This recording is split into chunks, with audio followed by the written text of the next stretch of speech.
दानवीर कर्ण के जन्म। धृतराष्ट्र, पांडु और विदुर के पालन पोषण का भार भीष्म के ऊपर था। तीनों पुत्र बड़े होने पर विद्या अध्ययन के लिए भेजे गए। धृतराष्ट्र बल विद्या में, पांडु धनुर्विद्या में तथा विदुर धर्म और नीति में निपुण हुए। युवा होने पर धृतराष्ट्र अंधे होने के कारण राज्य के उत्तराधिकारी न बन सके। विदुर दासी पुत्र थे, इसलिए पांडु को ही हस्तिनापुर का राजा घोषित किया गया। भीष्म ने धृतराष्ट्र का विवाह गांधार की राजकुमारी गांधारी से कर दिया।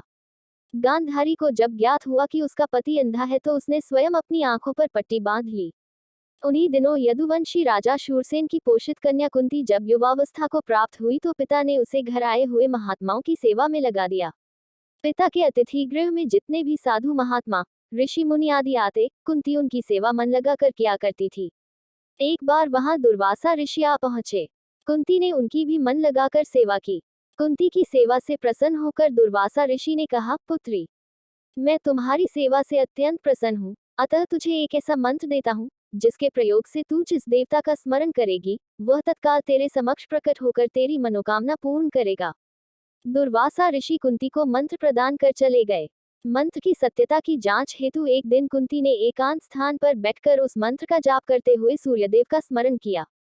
उसी क्षण सूर्यदेव वहां प्रकट हुए और बोले, देवी, मुझे बताओ कि तुम मुझसे किस वस्तु की अभिलाषा करती हो, मैं तुम्हारी अभिलाषा अवश्य पूर्ण करूंगा।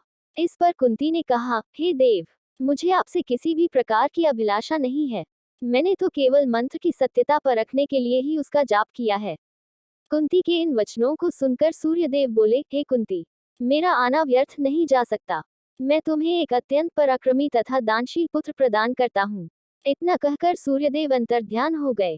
कुंती लज्जावश यह बात किसी से नहीं कह सकी। समय आने पर उसके गर्भ से कवच कुंडल धारण किए हुए एक पुत्र उत्पन्न हुआ। कुंती ने उसे एक मंजूषा में रखकर रात्रि बेला में गंगा में बहा दिया।